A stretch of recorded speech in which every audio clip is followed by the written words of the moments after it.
गुलाबपुरा। भाजपा लोकसभा प्रत्याशी दामोदर अग्रवाल का गुलाबपुरा पहुंचने पर जोरदार स्वागत। नगर व मंडल के सैकड़ों कार्यकर्ताओं ने किया आतिशबाजी व ढोल नगाड़ों से स्वागत। पारिक होटल में कार्यकर्ताओं को किया संबोधित। कहा, चुनाव सीपी जोशी दामोदर अग्रवाल के बीच नहीं है, ये चुनाव नरेंद्र भी मोदी व राष्ट्र विरोधी शक्तियों के बीच है।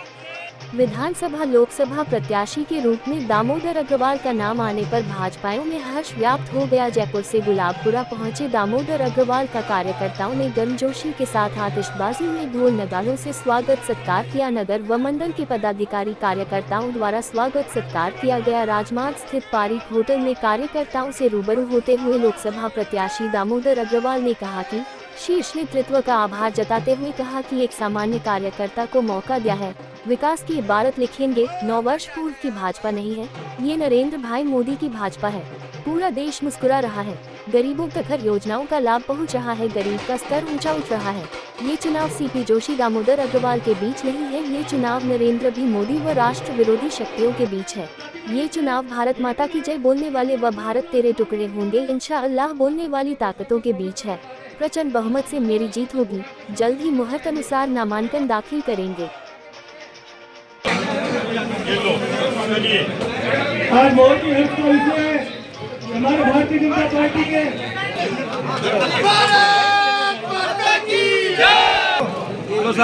भेज जाओ तो आप अरे चल बीजेपी जिंदाबाद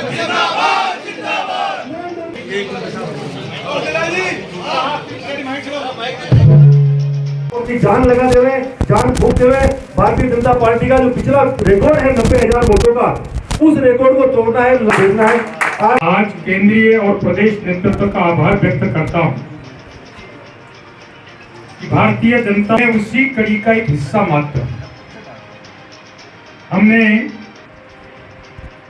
एक चाय बेचने वाले को प्रधानमंत्री बनते हुए देखा है, हमने एक पार्टी के महामंत्री के रूप में काम करने वाले को मुख्यमंत्री बनते हुए देखा है, दूसरी पार्टी की महामंत्री को उप मुख्यमंत्री बनते हुए देखा है, तीसरे पार्टी के महामंत्री को देवनारायण बोर्ड का अध्यक्ष बनते हुए देखा, और अब आपके इस भाई को आप सांसद के रूप में पार्टी में हवाबाजी करने वाले, परिक्रमा करने वाले का दौर समाप्त हुआ। अब नरेंद्र भाई, अमित भाई, जेपी नड्डा की टीम ने पार्टी के जमीनी कार्यकर्ताओं को तराशकर कोहिनूर बनाने का काम प्रारंभ कर दिया। जमीनी कार्यकर्ता हैं, मुझे पता है, मैं पहली बार जब जिलाध्यक्ष बना शायद 2007-8 होगा, 2 दिन बाद, 1 दिन बाद जब भी मुहूर्त होगा जिलाध्यक्ष जी तय करेंगे। मैंने आज माननीय सुभाष जी और जिलाध्यक्ष जी से निवेदन किया है कि कोई तारीख निकालकर आप समय तय करें, जैसा मुझे निर्देश होगा उस समय में और फॉर्म भरूंगा। दामोदर अग्रवाल चुनाव नहीं लड़ रहा, भाजपा और उसके वंदनीय कार्यकर्ता चुनाव लड़ रहे हैं। मैं तो प्रतीक, मुझे पता है इस क्षेत्र में पानी की क्या किल्लत है, मुझे मालूम है, और उसके लिए आपके विधायक महोदय के साथ कंधे से कंधा मिलाकर केवल जयपुर नहीं, दिल्ली तक जितनी आवश्यकता होगी उतना फंड लाकर इस क्षेत्र की प्यास बुझाने के काम को सर्वोच्च प्राथमिकता से करेंगे। भारतीय जनता पार्टी का कार्यकर्ता जब जो जिम्मेदारी मिलती है उसे निभाने के सिद्ध होता है।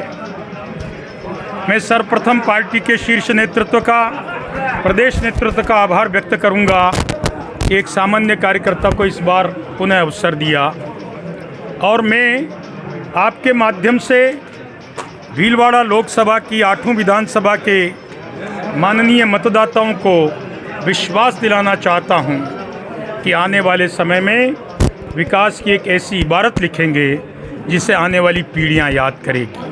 सर, एक तरफ कांग्रेस से दिग्गज राजनेता सीपी जोशी चुनाव मैदान में है, उनको भीलवाड़ा का भागीरथ कहा जाता है, आपको मेवाड़ का मोदी कहा जाता है, किस तरह देखते हो सामने सीपी जोशी से मुकाबला? मेरे भाई 2009 से 2024 15 बरस में गंगा जी में बहुत पानी बह गया। न 2009 की कांग्रेस आज है और न आज 2009 जैसी भाजपा है। आज पिछले 10 वर्षों में नरेंद्र भाई मोदी के नेतृत्व में पूरा देश मुस्कुरा रहा है, गरीब तक योजनाओं का लाभ पहुंच रहा है, गरीब का जीवन स्तर ऊपर उठा है और भारतीय जनता पार्टी का मतदाता जो 2009 के अंदर 8-9 करोड़ हुआ करता था, पिछले चुनाव में 25 करोड़ था और इस चुनाव में 35 करोड़ होगा।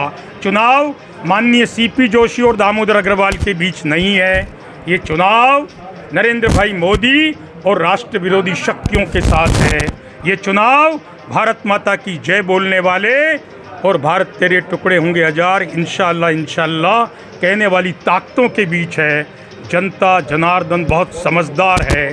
मैं प्रचंड मतों से इन सब के आशीर्वाद से इस सीट को जीतूंगा, ऐसा मैं विश्वास व्यक्त करता हूँ। अति शीघ्र आपको सूचना दी जाएगी। सर अंतिम सवाल सर, विधानसभा चुनाव में विचार परिवार और भाजपा में मतभेद देखने को मिला। चुनाव से पहले भी कई प्रत्याशी चुनाव मैदान कई उम्मीदवारी जता रहे थे, क्या अब सब कुछ ठीक है? उम्मीदवारी जताने का हक हर कार्यकर्ता का है और हमारी परंपरा है कि उम्मीदवार तय होने के बाद हम जिसको कमल का फूल मिलता है उसके साथ लग जाते हैं।